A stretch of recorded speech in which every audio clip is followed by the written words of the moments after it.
नमस्कार दोस्तों, देसी पढ़ाई में आप लोगों का फिर से स्वागत है। आज की इस वीडियो में हम लोग पॉलिटिकल पार्टीज चैप्टर पढ़ने जा रहे हैं, तो बिना वक्त गवाए चलिए शुरू करते हैं।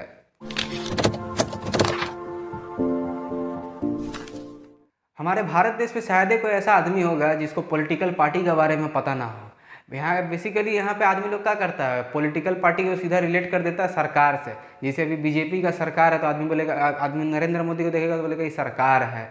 फिर आपका कांग्रेस का आगे सरकार था तो लोग बोलेगा कांग्रेस भी सरकार है। मतलब वो लोग पॉलिटिकल पार्टी और एक ठो आपका गवर्नमेंट दोनों के बीच में जो डिफरेंस है उसमें छुप जाता है। मतलब उसमें वो लोग नहीं समझ पाता क्या डिफरेंस है। तो वही डिफरेंस को आइए हम लोग पहले देखते हैं, पॉलिटिकल पार्टी होता क्या है। पहले उसका मीनिंग देख लेते हैं। A political party is a group of people who come together and contest election and hold power in the government. Political party क्या होता है? ग्रुप ऑफ पीपल होता है। आप भी अपना ग्रुप बना लीजिएगा, वो नाम दे दीजिएगा चुदुर बुदुर क्लब, तो वो आपका वो पॉलिटिकल पार्टी हो गया।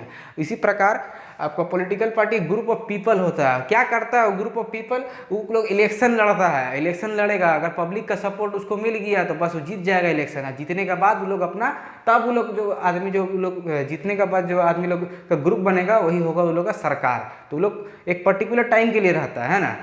उसके बाद देखिए, party is known by which party stands for. देखिए सब पार्टी का अपना अपना एक तो एजेंडा होता है। वो एजेंडा वाला चीज़ हम लोग नेक्स्ट वीडियो में एकदम अच्छे से समझेंगे। यहाँ रॉ आइडिया दे देते हैं आपको। सब पार्टी का, जैसे बीजेपी का अपना एक एजेंडा है क्या, कि वो उसका मेनली इंफ्रास्ट्रक्चर पे फोकस है कि कैसे देश का इंफ्रास्ट्रक्चर को इम्प्रूव कर पाए। कांग्रेस का मेन उसका एजेंडा है कि वो किसानों को सपोर्ट करे। तो इसी प्रकार सारे जितना भी पॉलिटिकल पार्टीज है सबका अपना अपना एक एजेंडा होता है। अब लोगों को जो एजेंडा पसंद है, जिसमें मेजोरिटी रहता है, उसमें फिर वो सरकार अपना पार्टी गवर्नमेंट बनाता है। ठीक है। Which policies it supports, policies तो डिस्कस किए अभी हम लोग। And whose interest it upholds, और किसका इंटरेस्ट अपहोल्ड करता है। जैसे कांग्रेस को बेसिकली देखिएगा किसान लोग बहुत ज़्यादा सपोर्ट करता है। बीजेपी को आज का समय में जब लोग मॉडर्न यूथ है वो लोग सपोर्ट कर रहा है। ठीक है। उसी प्रकार आपका पहले कम्युनिस्ट पार्टी भी था हम लोगों का यहाँ बंगाल केरला तरफ, तो वहाँ पर जो कम्युनिस्ट पार्टी को कौन सपोर्ट करता था? जो लोग गरीब इंसान है वो लोग। तो इसी तरह सारा जो पॉलिटिकल पार्टीज है सबका अपना अपना अलग अलग एजेंडा होता है। तो बेसिकली देखिए, जो पॉलिटिकल पार्टी होता है उसको 3 पार्ट में हम लोग डिवाइड कर सकते हैं। ठीक है। कोई भी ग्रुप को हम लोग 3 पार्ट में, आप जैसे वो प्रोजेक्ट करने के लिए भी ग्रुप बनाते हैं तो उसमें एक तो लीडर रहता है, उसमें फिर एक्टिव मेंबर्स जो लोग कुछ काम करता है, और 2-4 गो कोढ़िया आदमी लोग भी रहता है जो लोग खाली हाँ भाई जो का सामान लगेगा बताओ, लो जिसका बाप का ज़्यादा पैसा सामान ला के दे दिया, ले बाबू हमको कर दे प्रोजेक्ट, मेरा नाम दे देना और कुछ एगो काम लिख देना। तो उस प्रकार से पॉलिटिकल पार्टीज में भी 3 टाइप्स का मेंबर्स लोग होता है। पहला जो कहलाता है वो लोग होता है लीडर्स। लीडर्स तो आप लोग समझ ही जाते हो, एक प्रोजेक्ट का एग्जांपल ले लीजिए सबसे अच्छा रहेगा। ठीक है। जो लीडर्स रहता है पहला। दूसरा रहता है एक्टिव मेंबर, जो लोग काम कर रहा होता है, मेंबर्स जो लोग एक्टिव रहता है। और लास्ट में होता है द सपोर्टर, जो लोग उसको सपोर्ट कर रहा होता है। अब आइए हम लोग पॉलिटिकल पार्टी का जो फंक्शन है उसको एकदम डिटेल्स में अच्छे से समझ लेते हैं।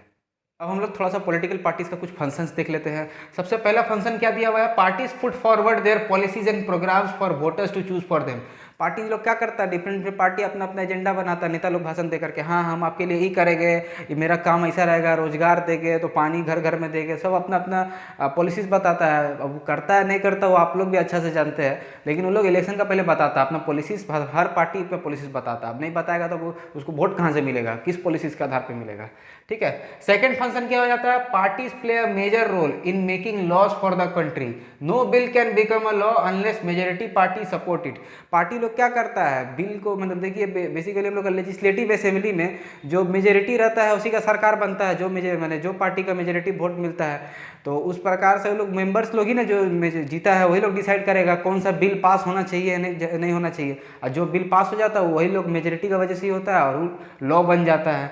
ठीक ना। कोई भी बिल जो है उन लोगों का सपोर्ट का बिना पास हो ही नहीं सकता है। थर्ड फंक्शन देखते हैं हम लोग, political parties form and run government. Simple basics है, वो लोग अब सरकार बनाता है और सरकार को चलाता है। चौथा में आते हैं हम लोग, parties that lose election play a major role in opposition to the party in power.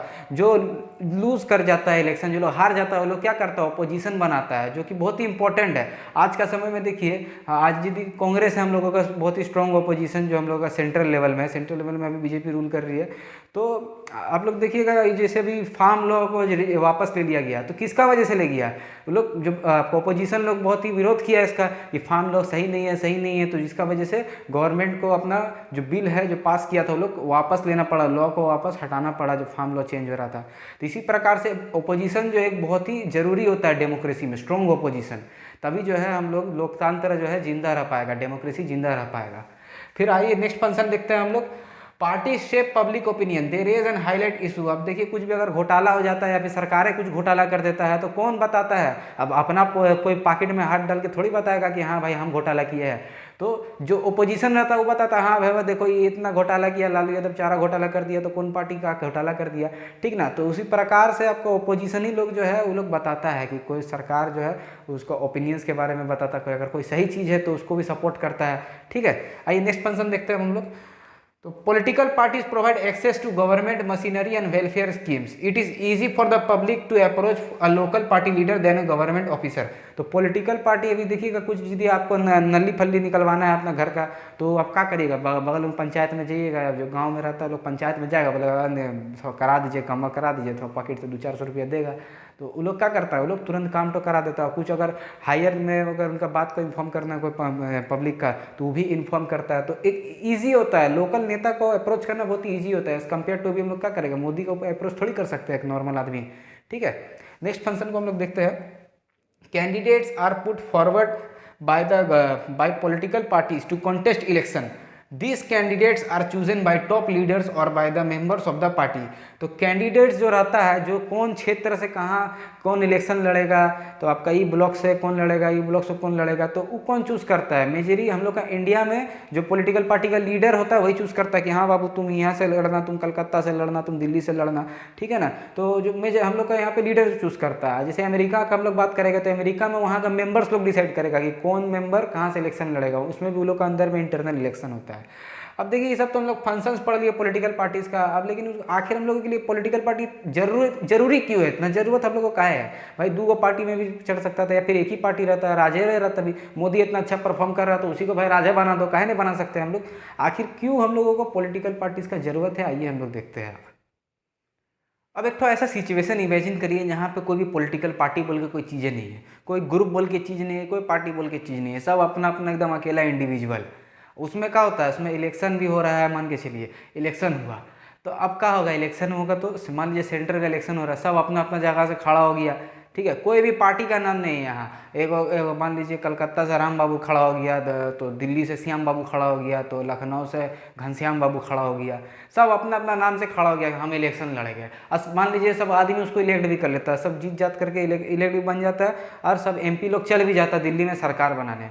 तो ऐसा चीज़ सिचुएशन में सोचिए सरकार भी बन ही सकता है, लेकिन प्रॉब्लम क्या हो जाएगा, प्रॉब्लम ये हो जाएगा कि सब देखिए अपने अपने जगह को इशू रखेगा कि हाँ मेरा क्षेत्र में हमको ये डेवलपमेंट करना है, कोई बोलेगा मेरा इनको ये चाहिए, कोई बोलेगा हमको वो चाहिए, तो बहुत ही डिफिकल्ट हो जाएगा, एक सरकार को रन करने में बहुत ही डिफिकल्ट हो जाएगा। बिना पार्टी का भी सरकार हो सकता है, लेकिन मतलब इतना ज़्यादा डिफिकल्टीज हो जाएगा कि मैंने सब अपना अपना जगह से काएँ कीचिर होते रहेगा। तो आइए हम लोग ज़रूरत को समझते हैं, आखिर पॉलिटिकल पार्टी क्यों ज़रूरी है हमारे लिए।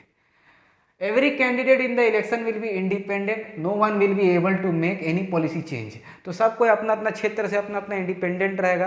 कोई भी अगर चाहेगा कि हम पूरा पॉलिसी को या फिर कोई लॉ को चेंज कर पाए तो वो पॉसिबल नहीं हो पाएगा। क्या है, तो एक लॉ को चेंज करने के लिए एक मेजोरिटी डिसीजन सेम होने का जरूरी होता है कि एक ठो मैंने मान लीजिए कोई बिल, जैसे किसान बिल वापस हुआ, वही एग्जाम्पल लेते हैं, अभी करंट है, तो किसान बिल वापस हुआ तो बहुत पहले पास हो गया था बिल कैसे पास हुआ, तो सरकार का मेजोरिटी जो है, जो बीजेपी सरकार क्या किया, वो पास करवा दिया। कैसे, तो उसका सारा जितना MP लोग था वो लोग एग्री कर दिया कि हाँ ये बिल पास होना चाहिए, और प्रेसिडेंट उसके बाद देखा कि सब इतना एग्री कर रहा है तो उस साइन कर दिया, और ये लॉ आ ही गया था कि फिर उसको वापस जाना पड़ा। तो इसीलिए देखिए यहाँ पे मेजोरिटी एक तो मिल रहा है, बहुत लोग ग्रुप बना करके मेजोरिटी मिल रहा है। अब ग्रुप रहबे नहीं करेगा, पार्टी रहबे नहीं करेगा, तो सब अपना अपने इंडिविजुअल बोलेगा हाँ हम साइन करेंगे, कोई बोलेगा नहीं हमको नहीं करना है साइन, तो उससे बहुत डिफिकल्ट हो जाएगा कोई भी बिल को लॉ बनाने में। दूसरा चीज़ देखिए, कोई द गवर्नमेंट में be form but its utility will remain uncertain. जैसा कि हम लोग बोले कि सरकार तो बन जाएगा लेकिन उसका कोई काम नहीं होगा, यूटिलिटी जो है एकदम बहुत ही तिड़मिजाया रहेगा, एकदम छितराया हुआ रहेगा पूरा, ठीक है। Elected representatives will be accountable for their own constituency. No one will be responsible for the whole country.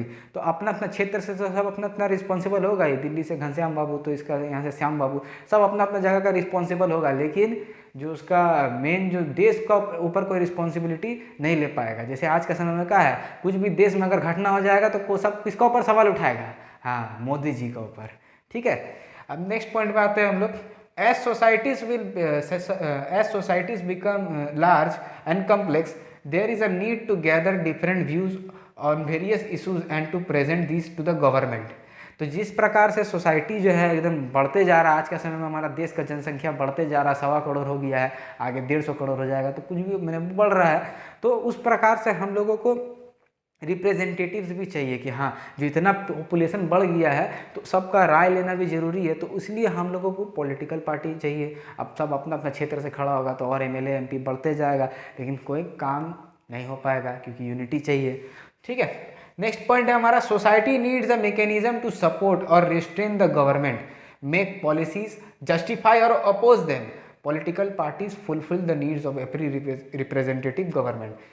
तो पॉलिटिकल पार्टी क्या करता है, एक तो पॉलिसी को कोई सपोर्ट करता है, कोई रिस्ट्रेन करता है। मान लीजिए अभी किसी पॉलिटिकल पार्टी नहीं बोल के रहता और इमेजिन कर लीजिए फार्म लॉ पास हो जाता है, तो कौन उसको अपोज करता है? पार्टी बोल के रहता ही नहीं। आप ही सोचिए, आप भी जानते थे, आपका नज़र में भी सही गलत हो सकता है, मेरा नज़र में भी सही गलत हो सकता है, लेकिन हम लोग इंडिविजुअल हम लोग जाकर अपोज कर सकते थे क्या कि हाँ नहीं आप गलत किए? खाली ज़्यादा से ज़्यादा ट्विटर में ट्वीट कर सकते थे, इंस्टाग्राम में इसमें हैशटैग यूज़ कर सकते थे, और तो कुछ नहीं कर सकते थे। लेकिन किसका वजह से पॉसिबल हुआ? अपोजिशन का वजह से पॉसिबल हुआ, जो कि फार्म लॉ वापस आ पाया। ठीक है, अब आइए देखते हैं हम लोग हमारा नेक्स्ट टॉपिक, जो कि है टाइप्स ऑफ पॉलिटिकल पार्टीज। तो एक डेमोक्रेसी में बेसिकली दो तरह का पॉलिटिकल पार्टी होता है। कौन कौन सा? एक होता है नेशनल पार्टी, दूसरा होता है स्टेट पार्टी। आइए हम लोग थोड़ा इसको डिटेल्स में देखते हैं। नेशनल पॉलिटिकल पार्टी कौन कहलाएगा? Parties that are present in several और all units of the federation, यानी कि ऐसा पार्टी जो कि दो या दो से ज़्यादा आपका स्टेट में प्रेजेंट है, तो उसको हम लोग बोलेंगे नेशनल पॉलिटिकल पार्टी। अब जरूरी नहीं है कि वो जीतना चाहिए, अगर वो खाली पॉलिटिकल पार्टी का अस्तित्व भी है तो उसको हम लोग नेशनल पॉलिटिकल पार्टी बोलेंगे। एग्जाम्पल पे यहाँ पे हम लिख दिए थोड़ा सा, बीजेपी, कांग्रेस, कम्युनिस्ट पार्टी। फिर स्टेट पार्टी कौन कौन सा हो जाता है ये देखते हैं। State parties that are present in only one of the federal units, यानी कि ऐसा पॉलिटिकल पार्टी जो कि सिर्फ एक फेडरल यूनिट में प्रेजेंट है, उसको हम लोग बोलेंगे स्टेट पार्टी। ठीक है, अगर वो एक से ज़्यादा यूनिट में प्रेजेंट होगा तो वो भी नेशनल पार्टी कहलाने लगेगा। लेकिन ऐसा पॉलिटिकल पार्टी जो कि सिर्फ एक है, जैसे नया नया पॉलिटिकल पार्टी इंडिया में बहुत सारा उभर के आता है, जिसके बारे में जानकारी बहुत लोगों को कम रहता है, तो आप क्या करिए, कमेंट करके हमको बताइए कि आपका यहाँ पे ऐसा क्षेत्र में कोई ऐसा लोकल पार्टी का नाम बताइए जो कि एक स्टेट पार्टी होना चाहिए। ठीक है, तो यहाँ पे हम लोग ये वीडियो को यहीं पे रहने देते हैं। नेक्स्ट वीडियो में हम लोग नेशनल पॉलिटिकल पार्टीज का जो डिफरेंट एजेंडाज है वहाँ से स्टार्ट करके इस चैप्टर को खत्म करेंगे। आई होप आपको ये वीडियो पसंद आई होगी, अगर पसंद आई तो लाइक कर दीजिएगा, चैनल पे नहीं तो सब्सक्राइब करिएगा। मिलते हैं आपको अगले वीडियो पे, तब तक के लिए जय हिंद।